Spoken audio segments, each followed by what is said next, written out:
ahead and start the recording. I am going to connect to the iPad. Perfect. All right. So thank you all for being flexible to move today online. I feel fine, but was instructed until the confirmatory COVID test comes back negative, despite the first one coming back negative. I had to do everything online. So we will hopefully be back in person for those of y'all who come to the in-person class on, what's today, Tuesday, on Thursday. So, all right, let me, cool. Get that up and running.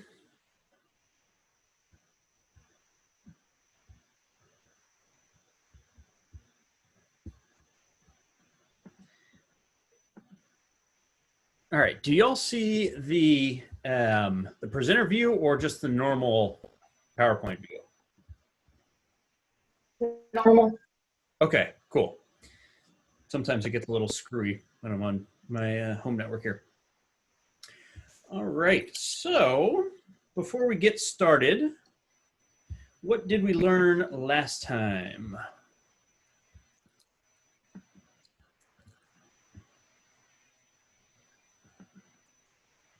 Affordances. We did learn about affordances. And what did we learn about affordances, Sherry? That they're cues for action that may not be like engineered into it, but we perceive it, like what to do with it. Yeah, so it gets to this idea that every object has a series of actions that can be performed with it, right? And that our visual system is largely focused on actually trying to make sense of the world in terms of action, right? So Gibsonians, or those who study affordances, would say that the only reason our visual system exists is to guide and direct action. And so somebody else give me an everyday object and a couple of affordances you could perceive with that object. You've got a pen that writes, and then you could also stab something with it, or lift something like you see detectives do, where they lift something without touching it. Exactly. Yes, everybody stay away from Dennis. His first inclination was stabbing, so I'm kidding. No, that's exactly right. What's that, Emmanuel? Well, second. Yeah, good point. I promise I'm not a psychopath. Yeah, exactly. So every object has kind of those typical affordances we think of, things like, you know, writing with the pen. But then you also have kind of these secondary affordances. And frequently, objects are sold with kind of hidden secondary affordances, right? There are actually pins out there that are made for self-defense, right? They're hiding the fact that you can use that pin in self-defense behind the perception of affordances of, okay, it's just a normal pin, right? And so there have been a lot of cases where people have been able to get these quote unquote weapons through TSA because there's not kind of this understand affordance of what a pin could in theory do. Exactly. Any questions or comments about what we learned last time?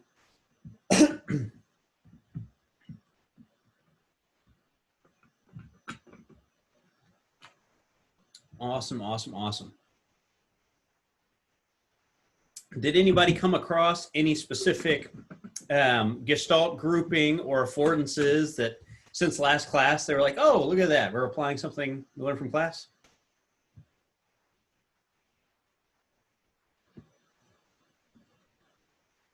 Not a thing?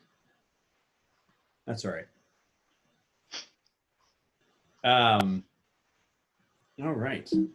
Come on now. So here's your fun fact of the day. Despite kind of the misnomer, Benjamin Franklin never lobbied for the turkey to become a national bird, but he did write that the bald eagle was a fowl of, quote, bad moral character, and that a turkey was a much more respectable bird. I don't know where he got those inclinations from or ideas. My grandma grew up raising turkeys, and she said they were the dumbest things ever, in that if you kept them in a barn that had just a little speck of light coming through one of the slats, one turkey would run over and start picking that. The light would then shine on that turkey's head, and so another turkey would start pecking that turkey's head, and they would continue to go until they started killing each other. So I think Ben Franklin was wrong on this one. All right, so I clearly am biased towards vision, given kind of what my degree is in and my focus, and the fact that we spent 2 class periods on it. And if you take my sensation perception class, as those who have already taken it can attest, I spent a good chunk of the semester actually talking about the visual system compared to the other sensory modalities. But today is going to be all the other sensory modalities that we could cover. And while, you know, I think vision is the coolest, it's really important to understand just how remarkable what your auditory system is doing, what hearing in your brain is doing. And I always like to think of it analogous to what you see here, in that let's think you were on a dock down here on this little inlet, and you had a big lake. And somebody at one point in the lake threw a rock in, and it created a ripple. And you, standing down on this little inlet down here, could tell me not only what direction did that rock get thrown in, but also how far away it is, right? This is a complete analogy to the auditory system. And instead of this being water, think of it as air, right? Instead of these being waves in the water, think of them as just pressure waves in the air. And what you have down here is just your ear canal leading into your eardrum, right? Your brain is able to take this, what is seemingly impossible task, and make it so routine and mundane that it's almost not even something we think about on a regular basis. And in fact, you're only kind of noticing that something's wrong, or how amazing the auditory system is when something goes wrong. And so let's start with a little bit of just the discussion of kind of the physics of sound, or the psychoacoustics of sound, before we get into the phenomenological aspects of it. So sound itself is just created by the stimulation of the organs inside our ear,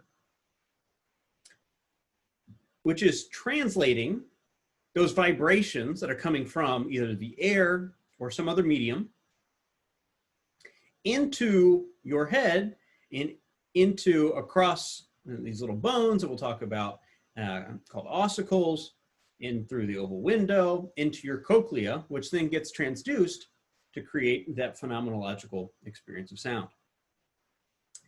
And so all sound is, and I'm sure most of you know this already, is oscillations of pressure waves, right? And so when we think about pressure waves, we can, let's see if I can get this up and working. Come on now. No.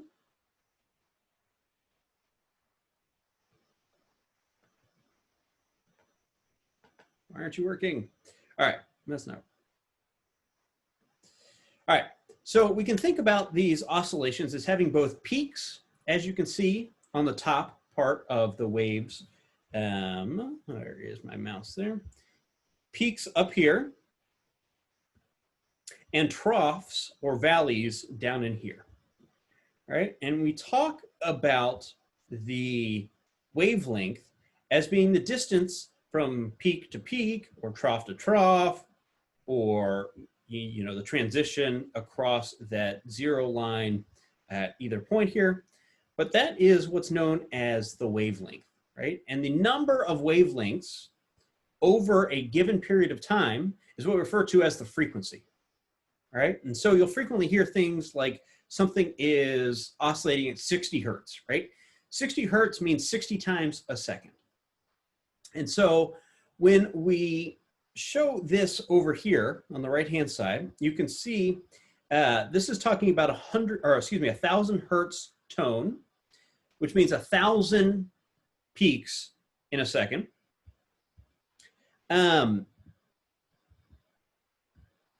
And on the y-axis up here, you have the loudness, right? And so this is just the phenomenological experience of how loud something is. Now, one of the things we will talk about in just a little bit here is that loudness is not a perfect correlate. In fact, it's not even a great correlate with the actual intensity of a sound. And so just like brightness, our perception of loudness does not have a one-to-one relationship with that amplitude. So amplitude is just, again, representing how far away this peak is from that midpoint, right? So the higher this peak goes, the higher the amplitude or higher the intensity, right? So you could have the same frequency and differing intensities. You could have differing frequencies and similar intensities, or you could vary on either one of those. And so when we talk about loudness, we're talking about the actual perception of how loud something sounds. But when we talk about intensity or the amplitude, we're using a scale we call decibels. And I'm sure you're all familiar with decibels, but the idea behind decibels is that for every 10 unit increase in decibels, the loudness actually doubles. And so we'll show some examples of that in just a minute. And so we can think about three different dimensions of sound, right? And so sound can have this frequency, right? So like I said, how close together, let me move this out of the way, how close together these waves, these peaks are. So this is a high frequency sound. This is a low frequency sound. A low frequency sound is the really low, and the high frequency sound is the up here. I know, you thought, is that Justin Timberlake giving the lecture? Nope, that was me. But you have that frequency, right? And so it's just how close the peaks and the valleys are together. The amplitude is that intensity or loudness. And so the amplitude, again, is how high do these waves actually go, right? So the higher the wave, the louder the sound, or the more intense the pressure waves.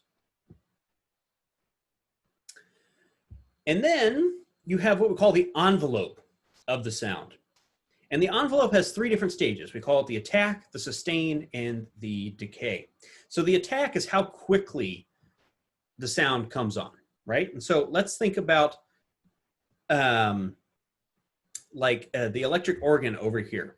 Once you press that key for the electric organ, there is no slow ramp up. It just blows sound right through that pipe. Same with the drum. You can see, where do you go? You can see here a really sharp attack, right? So there's no lead up to the sound. It's just bang, right? That's the attack. The sustain is the period wherein you are sustaining that sound, right? And so when you go to an electric organ again, you press the key and that sound stays steady for the entire time that that key is pressed. And then you have the decay, and the decay is the opposite of the attack, right? How quickly that sound dissipates. And so again, go back to the electric organ, you take your finger off the key, the sound ceases altogether. You can also see things like a cymbal, right? And so it has a really sharp attack, no sustain, and then that decay is slow and gradual, right? You can kind of hear the cymbal kind of drifting off into the background.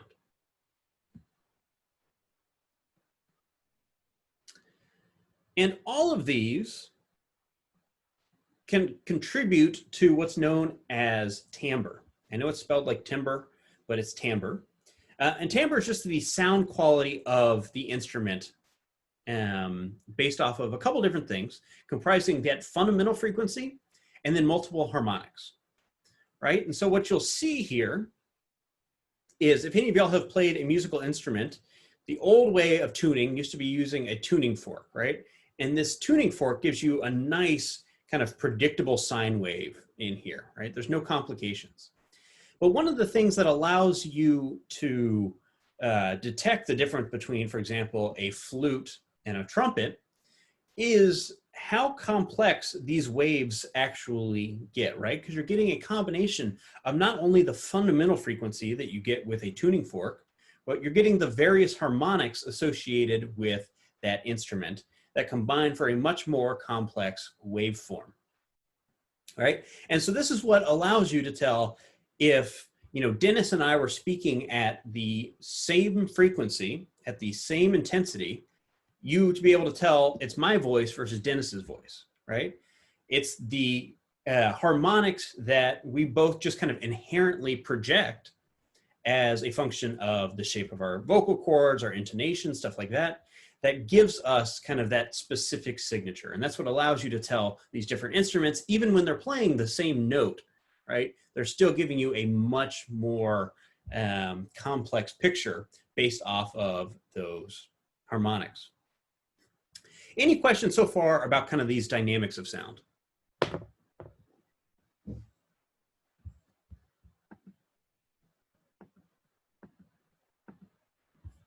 All pretty straightforward?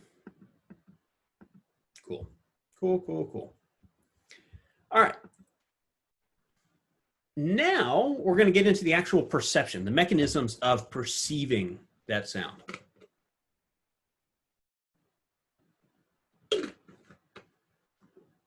So your auditory system is incredibly sensitive, at least in the early years of your life. I haven't verified this statistic, but I read this from a scholarly source. And the only reason I say that is because it's not in the base units of meters, and that kind of throws me off a little bit, not knowing if I can trust it. But according to this, your auditory system can detect pressure changes so small that the eardrum only has to move 10 to the negative 11 centimeters, which is less than the diameter of a hydrogen atom. Again, because it's not in the base unit of meters, maybe take that with a grain of salt. But regardless, the amount of movement required in your ear is really, really, really small for you to be able to actually perceive what's going on. And so when we look at the ear, the first thing we're going to notice is what we just kind of colloquially call the ear, right? This outer area comprising of the earlobe, but we call this area the pinna, right? So this big floppy satellite dish on the side of our head, that's called the pinna, right? And the pinna's entire goal is to redirect sound waves down into our ear canal. And I'll show you some examples in a little bit here, wherein distortions of the pinna affect your ability to localize sound, right? We become so attuned to the idiosyncrasies of our pinna, of these fleshy satellite discs, that we're able to use those slight differences in the reflection of sound to influence our understanding about where things are in the world. And so if you've ever seen wrestlers who develop what's known as cauliflower ear, right? So they break their ear and it fills with blood and then calcifies, and so it just gets kind of bulbous. That actually, in the early days, will affect their ability to localize sound. Now, one of the amazing things about your brain is it has an inherent level of what we call plasticity, so ability to kind of adapt to new situations. And so when you get these cauliflower ear situations, if you don't drain it, you've got about a period of 2 weeks where your brain goes through the relearning process of the ability to localize. But after about 2 weeks, your brain is now still able to get back to about baseline performance of relocalizing things in your environment. And so you get that direction of the pressure waves down into the ear canal in here. And this leads to the tympanic membrane, or sometimes colloquially called the eardrum. And the eardrum serves essentially as the first step by which we take those pressure waves in the atmosphere, in this case, and translate it into mechanical vibrations, right? And so we're taking the pressure that has been redirected from the ear down into the ear canal to the eardrum, and it moves a series of 3 little bones called the malleus, the incus, and the stapes. And one of the things you'll notice is that each of these bones gets progressively smaller.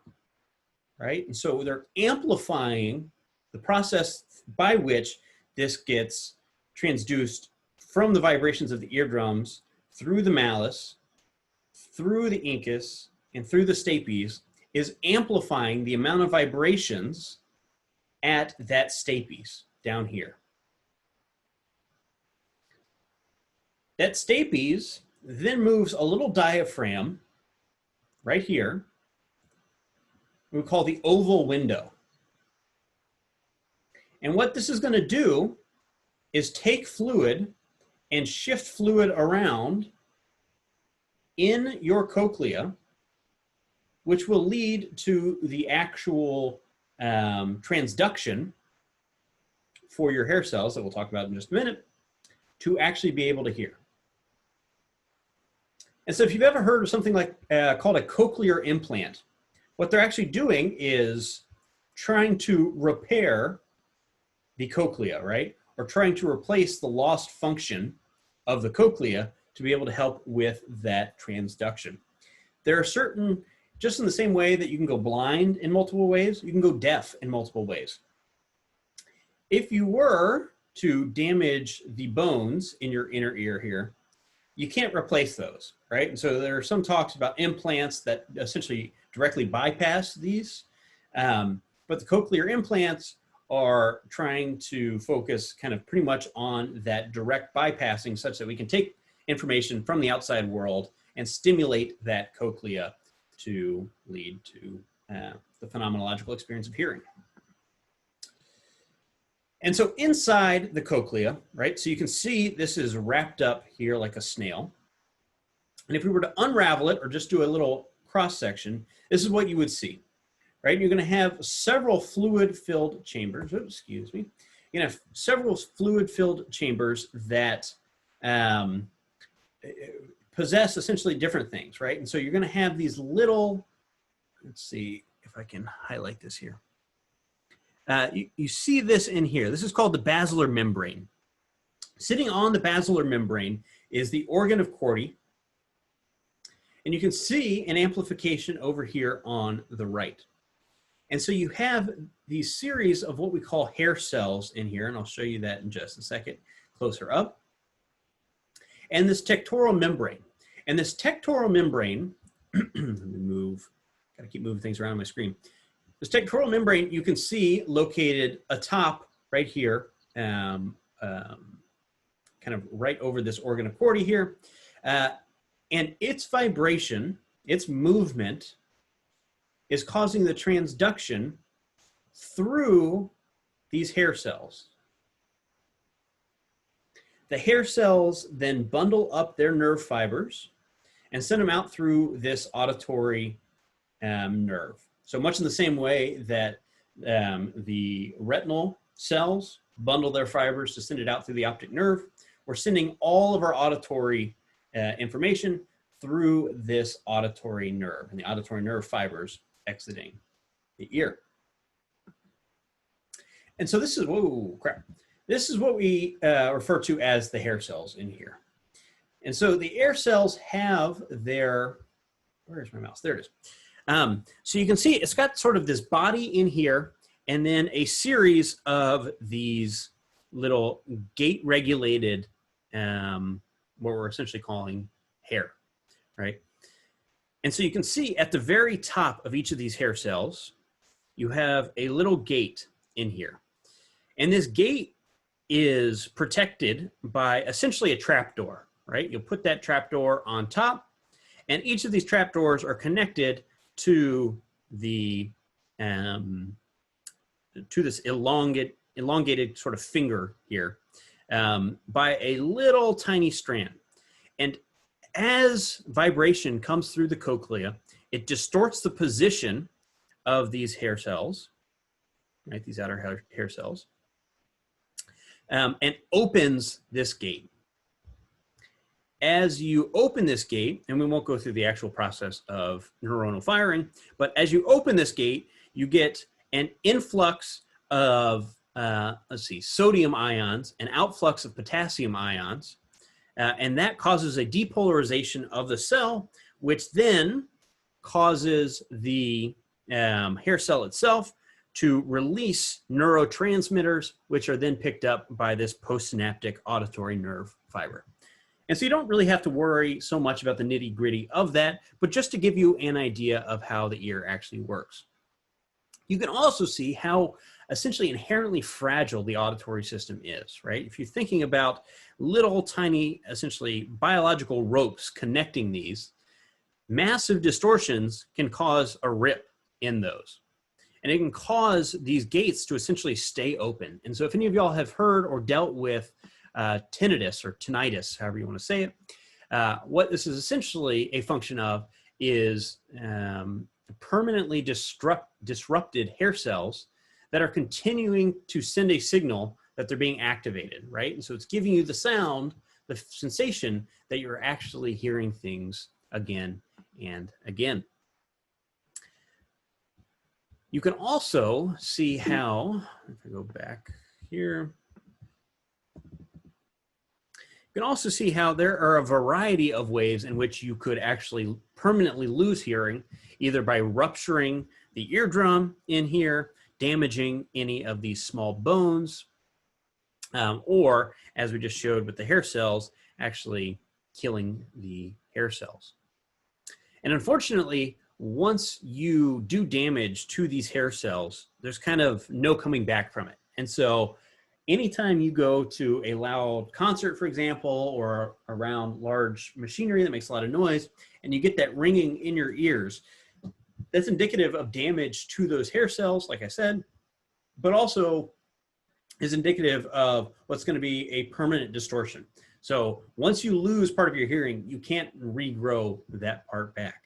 At least not at that individual cellular level. There are aspects of the brain that you can come back from, like a stroke, for example. But damage at this cell level is permanent. So don't listen to your music too loud. All right, so I gotta keep moving this around. So what you see here is a representation of that basilar membrane that I just showed within the this picture in here, right? So you've got this basilar membrane down here, and if you unroll it, unroll that cochlea, excuse me, you can see here that here's that stapes, pressure, changing pressure through the oval window by movement of the stapes in and out, in and out, in and out. And it creates waves along this basilar membrane. And you can see here, we have it labeled as the base down near the stapes, right? And so right down, where are we? Right here would be where the base is, and then the apex would be right at this kind of center curled up point. And so you can see kind of a dramatic rendering here of what those waves are going to look like across that basilar membrane. But the basilar membrane has essentially specific activation points along it based off of what frequency is being transduced, right? And so high frequencies maximally stimulate the base of the cochlea, right? Right at that area right near the stapes. Whereas low frequencies are activating more at the apex, right?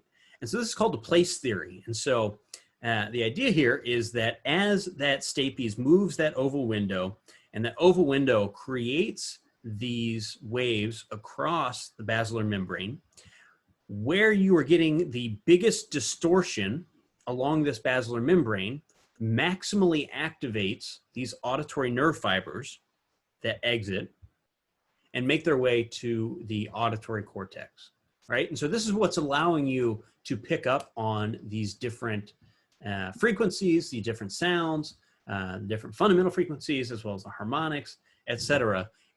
As I'm talking now and you're listening, what's happening is your basilar membrane is vibrating in different points, opening up these channels atop the hair cells, allowing that depolarization, action potential to move along, and then it gets rendered and processed in your in your auditory cortex. I'm going to pause real quick. Anybody have any questions about that? I have one. Yeah. So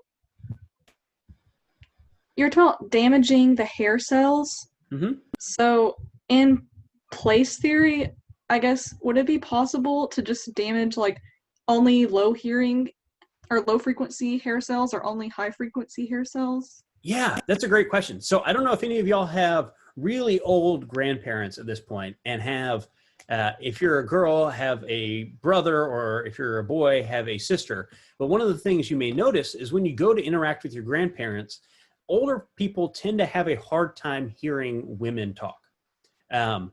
Higher frequency voices tend to be,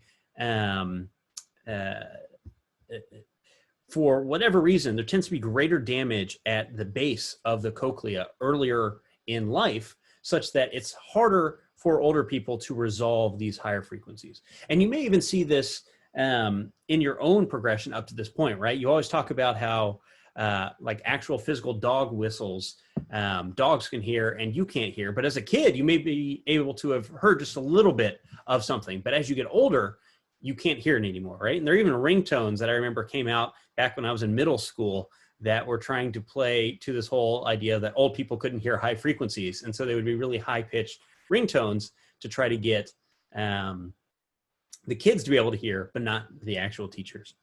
Point of fact, I don't know if it actually worked. But yeah, you're exactly right. That's a very good point, that you can have kind of this place-specific deficiency, and it tends to be at the higher frequency area first. So Yeah, I can attest to that. I played in a band for years, and there's a YouTube video that you can test, and it will show you which hertz or kilohertz it's at. And I was listening with a bunch of guys that play in bands and stuff like that, and one guy that's a music producer, and we were both, swapping horror stories as far as our hearing loss. And mine was better than his, but at about, I think it was 8 or 10 kilohertz, it completely dropped out for me, and his dropped out at 6 kilohertz. So it's based on the frequency. Whereas there was a younger lady listening, and she could hear all the way up. And it's like, how are you hearing that? Like, we couldn't even hear it. really, yeah, it's wild once you start being able to do those relative comparisons in there. Yeah, good question, Hannah. Any other questions before we move on here? Can I ask one more about that? Yeah, absolutely. So are there any like ideas or theories as to why the like high-pitched frequencies go first?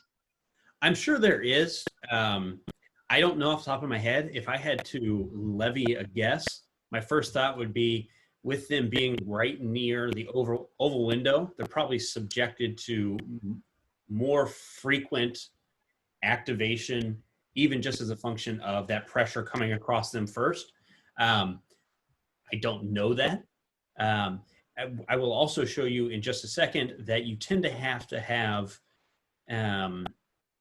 higher intensity to equal or to lead to equal perceptions of loudness for higher frequencies. And so that could also play a role wherein we're having to turn up the actual intensity to be able to hear it. But I don't know that for sure. So if you can figure that out, let me know. That would be great. Okay. All right, let's go ahead and move on. If you have other questions, go ahead and type them into that chat box or unmute yourself. And so this is kind of what I was talking about. So you can see here on the left-hand side of this graph is the actual intensity. And so when we say intensity, this is an objective measurement. This is the intensity of the wave, the intensity of that pressure, right? Completely irrespective of the human. On the x-axis, you have that frequency. So again, that frequency is the pitch with really high pitches up here, really low pitches down here. And then each of these lines represents an equal loudness curve. And so let's just take one of these for example. Let's take the 40 phones or fawns, however you want to say it. And that's how we measure loudness. Loudness is that subjective experience of how loud it is. But let's take that 40 fawns area. You can see that at 100 hertz, to get a phenomenological experience of 40 phones or fawns, you have to have an intensity of about 43, well, that's 50, just kidding. So like 47 decibels, right? At 2000 hertz, you only need an intensity of about 30 decibels. But then when you get up to about 9,000 hertz, you need an intensity for that same perceived loudness. So it doesn't sound like it's getting any louder or softer. You're going to need an intensity of what? 53, 55 decibels. And so this gets back to your question earlier, Hannah, of why is it? You can see that to create the same experience of loudness for a higher frequency, you actually need more intense pressure, right? It'd be the same as with a light, right? Turning up that light to be really bright, you're doing that same thing with the decibels. So it's taking more intensity, which is, you know, just a function of the actual amount of pressure coming across that ear. And so if, for example, let's see, yes. So again, if the question is a pure tone of 50 hertz has an intensity of 70 decibels, what's the loudness of those phones? And you can draw up from 20, 30, 40, 50, 50 up here, cross over, and excuse me, yeah. So we go to 50 there, we go to 70 decibels, we come over, we meet right at this 60 phone line. So if on the exam, I were to ask you, hint, hint, which is perceived to be louder, B or C, you would say what?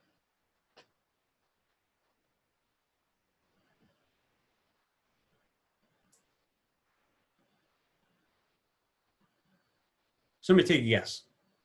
That it would be B, correct? It's higher in intensity. See, it's a kind of a trick question. So for the perceived loudness, they should be the same because they're on that same line there. You are absolutely right that if I were to ask what has more intensity, B would be more intense. If I were to say which has higher frequency, C would have higher frequency. But anything that falls on this same line is going to be perceived as equally loud, if that makes sense.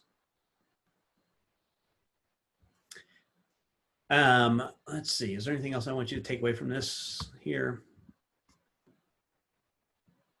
No, so does that make sense? I know I was going to say a good example of that. I just know from dealing with sound that 2K to 3K, humans hear those frequencies. That's where that dip is. Kind of like the visual scale where we don't see X-ray or infrared. We hear 2K to 3K, so alarms or like a baby crying, it's all in that 2K to 3K.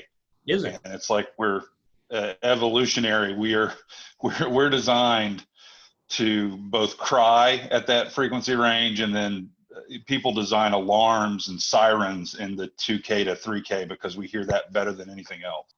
Absolutely, yeah. And so that's great. I mean, and that serves as a really great indication of, you know, for any given frequency. I mean, if we are at that kind of 2,000 to 3,000 level where you do see this dip, if we can only output a certain intensity, I mean, there's only so much energy going into said alarm. If we want to make it as noticeable as possible, we're going to put it in this 2,000 to 3,000 range, and we're going to pump up the intensity as high as we can because it's going to give the phenomenological experience of being extra loud in there. Or the additional benefit is we can have it at not a massive intensity, but still have it be perceived as loud. So what seems loud and attention getting and annoying and at times painful may not actually be doing any damage because you're really not at a decibel level that would be causing a whole bunch of that damage in there. I didn't know about the babies crying. That's really interesting that it does make you wonder, it's a chicken or the egg. Did the baby's cry kind of adapt to our auditory system, or did our auditory system adapt to baby's crying? That's really interesting. Awesome. Any other questions about that? I can guarantee you're going to have a question like this on your exam. Awesome. Awesome, awesome, awesome. All right, so we have two different principles that come with that sort of phenomenological experience of sound and hearing. First is habituation. And so habituation is just kind of the essentially getting used to an amount of noise, right? And so all of you at this point have probably habituated to the sound of your computer fan running, but if you try to pay attention to it, you can still hear it. However, your auditory system has said, okay, I know I'm getting this information coming in. It's a certain signal, but it's not relevant to me, right? And so your auditory system is saying, all right, we're still going to process that information in case you need to hear it, but we're not going to make it necessarily consciously aware.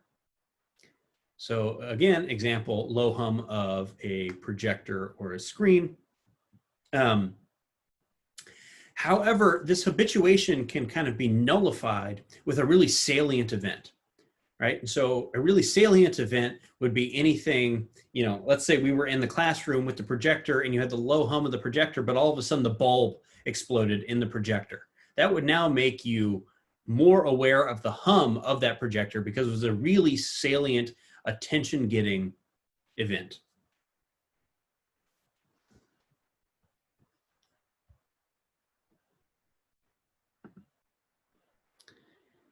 And one of the cool things is that you can actually calculate the level of annoyance at a certain sound level, right? And so the equation you have here, and I'm not going to actually make y'all calculate it, but I do want you to know that it is something that you can in fact calculate. It is represented here, wherein the LDN variable you have up here as that exponent is that mean day and night noise intensity. And so to over 70 decibels. And so what you're able to see here is that as you increase that intensity, because you have these other constants, you're able to predict a greater percentage of people that are going to be annoyed by that sound, right? And so this is a very kind of useful tool anytime you're designing potentially, let's say, a workplace environment and you're going to have some sort of ambient noise. You can say, okay, what percentage of workers are going to get annoyed by this, right?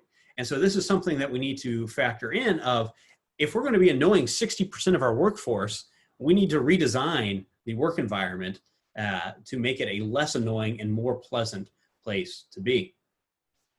I don't remember, I think I've got this in one of these lectures, and I don't know if it's this one, but there are actually ways in which you can mask this, right? So you can present off phase frequencies. And so wherein you've got a peak from one noise source, you can have a trough in another. And so by having these off phase, you can kind of counter the perception of the sound. And so one of the things that Apple has done is created kind of an asymmetrical fan blade to create these off phase frequencies of the sound of its fan. And that's why Mac computers often sound less noisy than PCs or other types of computers, because they are masking that sound associated with the fan whirring. It's not necessarily that there's less intensity. It's not actually that they're outputting less pressure waves, but they've masked that to overcome the potential for annoyance of the users.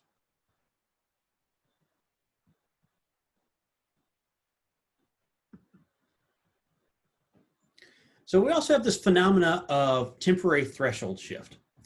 And I always like to highlight it with this example of, you know, you're out at a bar pre-COVID times and music's blasting, your mom calls to see how studying's going, and you told her that you told her you'd be doing, you step outside to take the call and she knows you're lying because of this temporary threshold shift.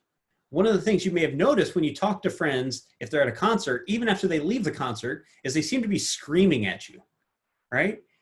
Your ears adapt to the intensity level of what you are around, such that it takes a minute, actually takes more than a minute, it takes like 30 minutes, for you to adapt back to your baseline there. And so to highlight this, we have time on the x-axis, that threshold shift on the y-axis, and you can see up here, this is when you're at that concert, that noise is going, and then that noise turns off, that sound turns off, and you have this period in here wherein you are still at kind of a reduced capability of hearing. If any of y'all watch How I Met Your Mother, there's one great scene in there that illustrates this, where they're out at a club playing a lot of loud music. They get into the cab. Barney can't hear anybody saying anything else and just keeps yelling at them. And it does serve to highlight this kind of temporary threshold shift wherein you have reduced capability to actually hear what's going on. And this is one of the reasons why you may not hear things when you go to bed, that when you wake up in the middle of the night, you're going to hear a lot louder, or going to seem a lot louder, right? And so you turn down your Netflix right before you go to bed. That seems barely audible because you've had this kind of high level of intensity of noise throughout the day leading up to bedtime in addition. And you've got something that is barely audible that when you wake up in the middle of the night sounds like it's yelling at you, because you've now kind of readapted your threshold to more of your baseline in there. And so this just serves to highlight what I was talking about before of the potential for hearing loss as a function of your environment.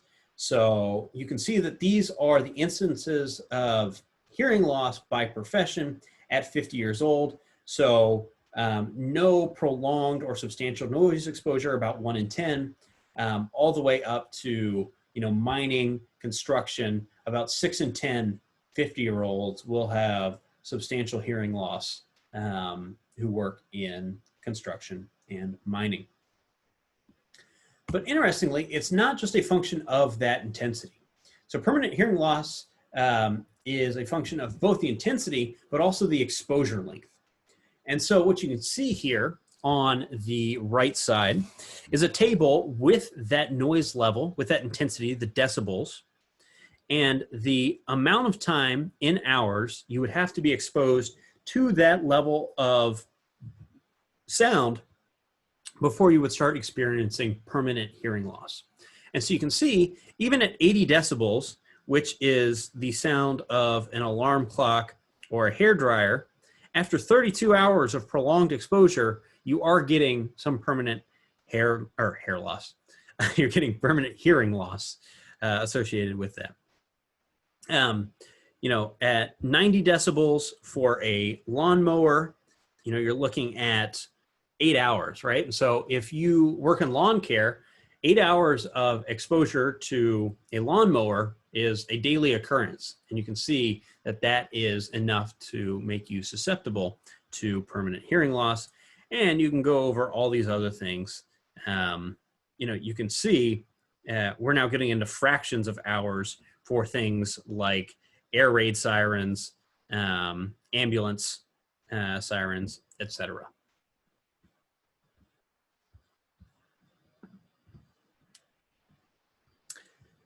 And so with any sort of perceptual system, we have this whole field of study called psychophysics. And psychophysics is just trying to model human perception of the stimuli out in their environment. And the first psychophysical principle worth knowing is what we call the just noticeable difference. And the just noticeable difference is a function of a constant, and the constant is going to vary from stimuli to stimuli, times the change in intensity over the absolute intensity, right? And so to illustrate this, you're going to be a lot more likely to notice the difference between a half-pound weight you pick up and a 1 pound weight you pick up than you would to notice the difference between 101 half pounds and 101 pounds.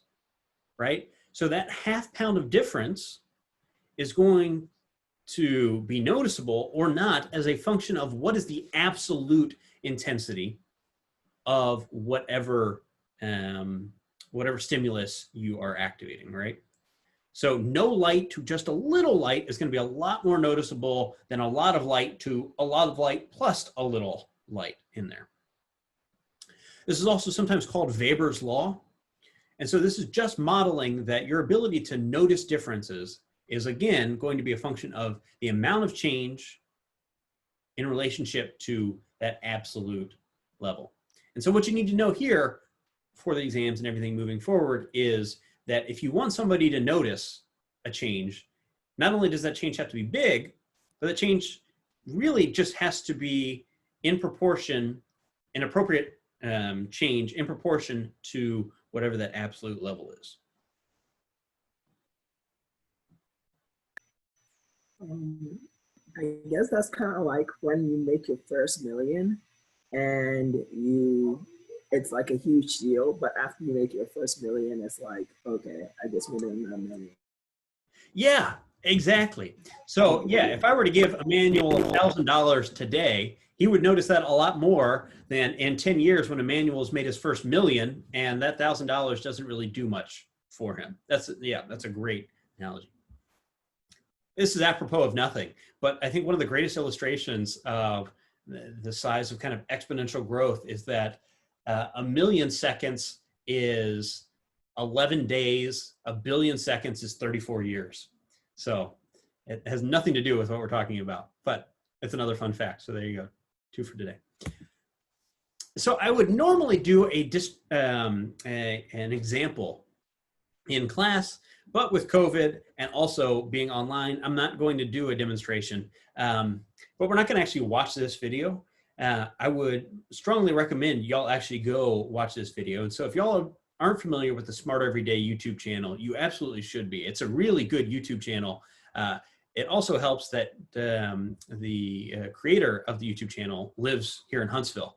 But it's a really good YouTube channel, and it serves to illustrate a really cool aspect of that localization because of your pinna. And so what you'll see in the video is he actually distorts his son's ability to localize by putting Play-Doh in the pinna of his ear. And you can see how incredibly disruptive that sort of change in the shape of his pinna can be. So watch that, and then if you have questions about it, let me know in future lectures. I know another good example, the binaural microphones, where they have 2 microphones on the side of somebody's, basically a mannequin's head. If you have a good set of headphones, you can listen to binaural recordings, and it almost sounds, even though it's a stereo signal, it almost sounds like surround because it's the perfect distance of our actual ears, so you can hear a lot of that kind of localization stuff happening. Yeah, you're absolutely right. So if y'all haven't experienced this, you absolutely should. You can actually get a cheap of binaural headphones for relatively inexpensive cost, but it is really cool. It'll give you the sensation, if you close your eyes, that people are literally talking at different points around you. And that system was developed in part through the Department of Defense, wanting to create systems that could provide localized alerts to pilots, right? So the idea is, if you have an alert saying, hey, a surface-to-air missile has locked onto your plane, you don't want to give just a generalized, hey, panic sound. They wanted to be able to present that alarm in the direction from which that surface-to-air missile was detected. So now the pilots could look in that direction and get the actual indication as to where that surface-to-air missile threat was coming from, so they could go through those evasive maneuvers.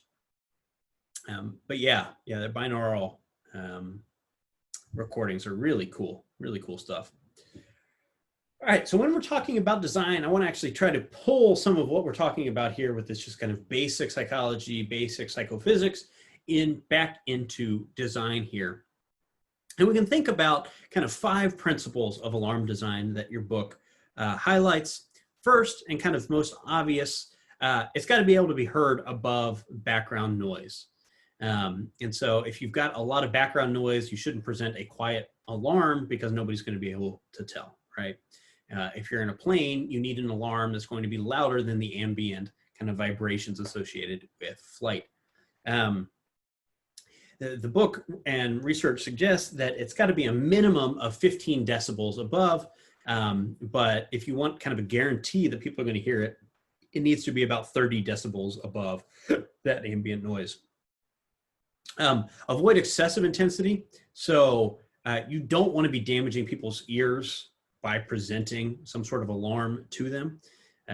So try not to go above that 90 decibel level, thereabouts. You don't want an alarm to be too startling. You want it to be attention grabbing, but you don't want it to startle people. Frequently, alarms we think of, it doesn't really matter if it's going to startle us like a fire alarm.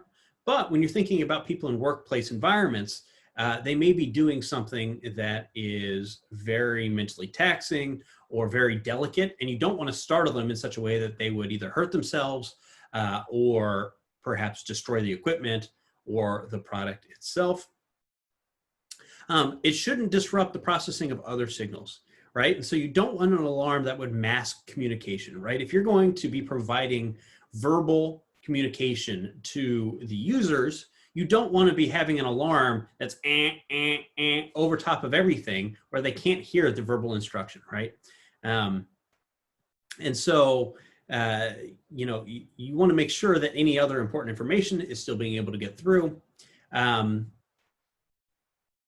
If it is not a continuous alarm, after you provide that alarm, you want to give the user time to actually react.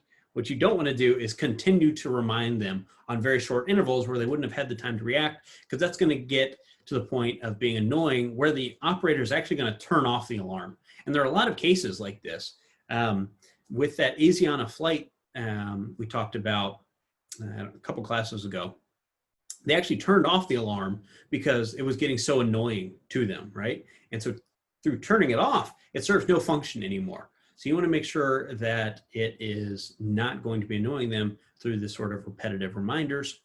And it should be informative, not confusing. Don't rely on people's absolute judgments. Rely on relativistic judgments. People are really bad at absolute judgments, but very good at comparing things together. Communicate appropriate actions. If you're in a multilingual environment, making sure you are providing those alarms in an appropriate way. And then take advantage of innate understanding of patterns and envelopes. What are you trying to convey? Try to convey that with the sound, but also conveying it in kind of a local area, right? And so when you get on a plane, right, they'll have the exit signs that will light up right at the exits, right? So you want to make sure that you're directing people's attention to where they should be going rather than some other area. All right, we're kind of running out of time. So don't worry about this. Don't worry about the critical thinking here. So do these on your own. Again, we're running out of time here, but would you want an auditory, visual, or both in the cockpit? What would be the upsides of just an auditory? What would be the upsides of just visual? And what would be the upsides of having both? Again, think about that ground collision avoidance system that I showed an example of. Think about things like vehicle alarms. So either from the gas light or check engine light, oil pressure, engine temp, things like that. Things like tornado alarms, if you want auditory or visual. Things like you get in hospitals, for pulse ox, for heart rate, for blood pressure, whatever else you get in those hospital environments. What sort of information do you want to convey? I think this is an area ripe for human factors. If any of y'all know any nurses or any of y'all maybe in the nursing program, one of the things you hear all the time is nurses who just go and turn off the sound on these systems because they're so profoundly annoying. I try not to speak in too many specifics here, but I knew a nurse for whom this was the case. Somebody accidentally unplugged the oxygen for one of this nurse's patients, but because they had turned off the alarm, they weren't able to see that this patient's pulse ox was getting dangerously low, and the patient almost coded because of it. Luckily, patient survived. But thinking about those sorts of aspects in there. So I now know you must be thinking, okay, well, we've covered the auditory system, we've covered the visual system. What about all the other sensory modality systems? And we're going to cram the rest of them in the next 18 minutes because they're relatively stupid and boring and nobody really talks about them all that much. I mean, they're interesting to a degree, but not nearly as interesting or complex as the visual or auditory system. So, your first sense that we're going to be talking about is touch, or the tactile sensation, right? And so you have specific receptors in different parts of your body that you can see here represented, whoops, where are we? With the Merkel disc, the Meissner's corpuscle, and the Pacinian corpuscle, right? They represent different depths and sensitivities in your skin. But what you see over here on the right-hand side is a representation of the somatosensory cortex, wherein the you can see kind of the body parts represented up top here. The larger the body part represented, the more cortical area devoted to the actual processing of information from that body part, right? And so you can see that the hands, the lips, the mouth, the face tend to have the greatest level of cortex devoted to that part of the body, right? And things like that make sense. When you look at newborn kids, what are the first things they do with toys or objects? They pick it up and it goes right in the mouth, right? Because their visual system isn't yet fully developed. They're able to make sense of the world by leveraging the sensitivity of, for example, the lips, the mouth, the hands, to try and make sense of what they're seeing out in the world. This is also represented by this creepy little figure called the homunculus, called the homunculus, and this is just serving to represent the exact same thing, right? So the bigger it is, the more nerve fibers in this part of your body, and the more cortical representation you have in your brain.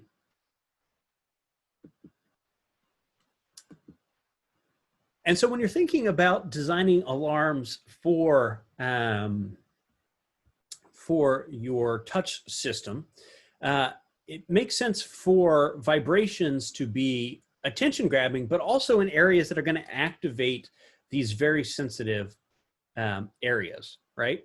And so when you think about the actual benefit associated with, for example, having no vibration versus steering wheel vibration versus seatbelt vibration, your steering wheel vibration is leveraging the hypersensitivity of your hands and your fingers to pick up on that. And you can see a small benefit, but still a benefit nonetheless, of having vibrations occur in the steering wheel rather than vibrations in the seatbelt to indicate some sort of alert. And what you can actually see here is the relative benefit of activation of a visual warning, auditory warning, or tactile warning on reaction time for drivers. And what you can see is that the tactile warning is actually the best at getting driver attention, which allows them to take back control of a vehicle quicker. And that's all I need to know about the tactile system. Now talking about the vestibular system. So the vestibular system is what you're relying on to make sense of your position in the world. And so looking at this picture, where are we here? Looking at this picture here, you see the cochlea that we already went over itself for the auditory system. But what you may have noticed are these three what are known as semicircular canals extending out of the vestibular system. And if you were able to see, and this picture is a little convoluted, but what you would notice is that each of these semicircular canals are oriented along one axis, right? The X, the Y, or the Z axis. And what you have is fluid inside each of these semicircular canals that as you move, the fluid moves and activates a very similar mechanism to what you have in the ear with these cilia inside that distort and provide information about direction of travel. And so this would also be another example wherein I would do a demonstration, but you all have probably seen this happen before, wherein you spin around a whole bunch. So if you spin around in your chair and then you stop, you still feel dizzy, right? This is the whole spinning bat type thing where you spin around with your head on the bat, get up and try to hit the ball. Because what's happening is you still have this kind of latent flow of fluid in your inner ear that keeps moving around even after you stop moving. And so you may have heard the idea, just spin the other direction once or twice. And that helps because it's now providing a counterforce to that fluid in your inner ear to be able to offset its movement to stop your perception of movement. And for those of you who are of age, if you've ever had one too many drinks, one of the things that happens is you obviously get a little dizzy, you have a hard time accommodating or foveating on anything. And it's because alcohol actually changes the viscosity of the fluid in your inner ear. And so now little movements of your head result in much bigger movements of the fluid in your inner ear to give you that perception that you are actually moving.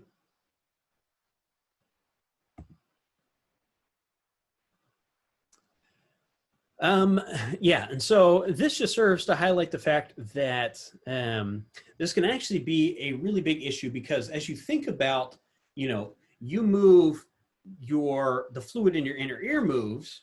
When you stop moving, the fluid still moves for a little bit. But you can actually get to the point where if you spin at a constant speed for long enough, you've actually stabilized the speed of the fluid in your ear moving to your actual movement. And so you can get to the point where if you're spinning at a constant speed for long enough, you no longer have the perception that you're actually spinning, right? And so this can create issues. And one of the things you can see potentially in especially small aircraft that may not have the same instrumentation as a lot of these larger aircraft is pilots who get essentially disoriented, get spinning in a certain direction, no longer trust the fact that their instruments say that they're spinning because they don't feel like they're spinning. People tend to trust what their eyes, ears, and other sensory systems tell them. And you can get into the position where now they just continue this actual spin. And you'll also sometimes get it with an actual inversion of an aircraft. And so one of the Kennedys, I don't remember which one it was, died in a plane crash wherein apparently, according to the accident report, he at some point went inverted in the airplane. His inner ear stabilized, so he didn't think he was actually inverted. The instruments told him he was losing altitude and that he had to pull up. But when you're inverted and you pull up, you nose down essentially into the ground, and that's what killed him, right? And so the stabilization of the inner ear can be a really dangerous thing wherein people feel like they've got a good understanding of what's up, what's down, but once that fluid in your inner ear stabilizes, you're no longer able to get an accurate representation of your environment. This also happens back when I was out in Colorado. Whenever you would get an avalanche, a lot of people who get caught in an avalanche report not knowing what way's up and down, right? So you get trapped in this snow and they're not able to get an indication as to what's up, what's down. So much so that one of the recommendations they give to people when you're trapped in an avalanche after everything's stabilized is to actually spit and see which way the spit goes, because then you know that's down. But it can be so disorienting if your inner ear is not giving you the perception of movement.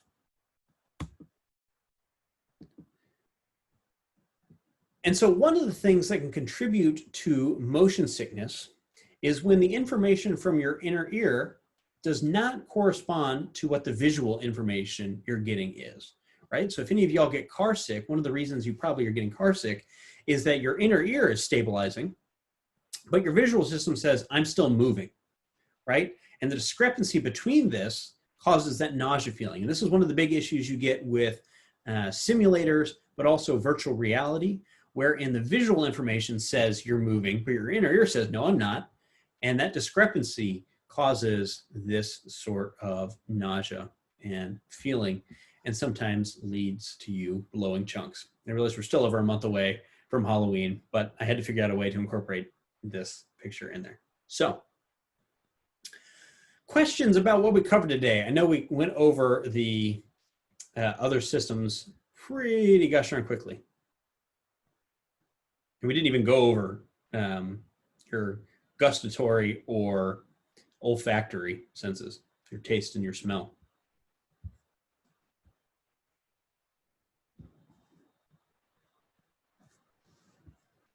I guess I don't have any specific content questions, but, and I may have missed it, I don't know, are you going to put up maybe a study guide or a plan for the exam so we know what to pick out of this? So no study guide. Okay. My recommendation for the students is go through the slides, go through the book, and wherein there is a key concept, I care more that you're able to apply that information than you are able to just kind of regurgitate it, if that makes sense. Mm-hmm. And so things that I spend a lot of time on, or things that are theories / models that we discuss, kind of understand the core concepts and how to apply that information, but not so much definition. I mean, you'll have to know what things mean, but yeah. Okay, great, thank you. And I know I always get pushed back a little bit from students when I say I'm not going to do a study guide, but just to kind of explain my reasoning with that. When I give study guides, people tend to study only what's on the study guide, which kind of defeats the purpose of having the rest of the information covered, because the retention then diminishes to next to nothing for the other stuff we cover. And so by not having a study guide, it kind of, to some degree, as unfair as it may seem, forces y'all to try to understand all the concepts for that actual application when it comes to the exams. So, like it or not, there's my reason. I have another test-related question. Yeah, so Casey just asked a question, then we'll get to you, Paxton, here. Could you go over what types of questions will be on the test? Will we need to memorize, apply the equations presented? No, so you won't have to memorize any of the equations. Any equation I want you to apply, I will give to you, but really, I've struggled with this in the past. I'm not going to have y'all actually apply the equations because that's not really the point of this class, but knowing things like you can actually predict with pretty good fidelity the percentage of people that will be annoyed by a certain intensity level of the sound is most important. Paxton, you had a question? Yes, so I assume we're going to be using Lockdown Browser. Can you post a just like one question optional quiz? Because Lockdown Browser, depending if like it uses video or not, always messes with my computer, so I like to test it before I actually get into the test. That's a very good idea. I hadn't thought of that before. Yeah. Write a note real quick.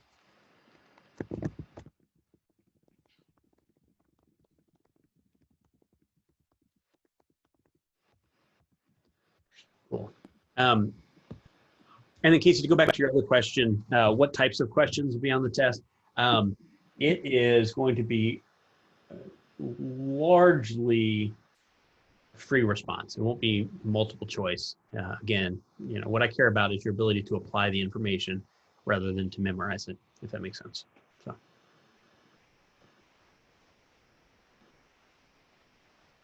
if you all have been coming to class and paying attention, I think you'll do just fine.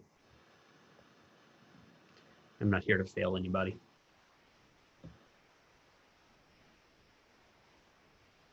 What other questions do we have?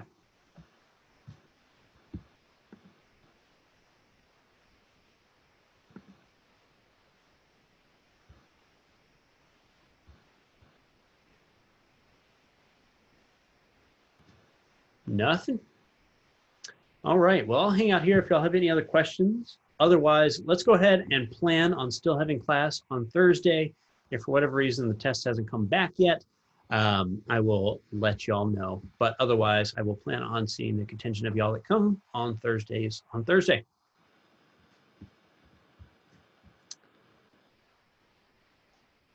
All right.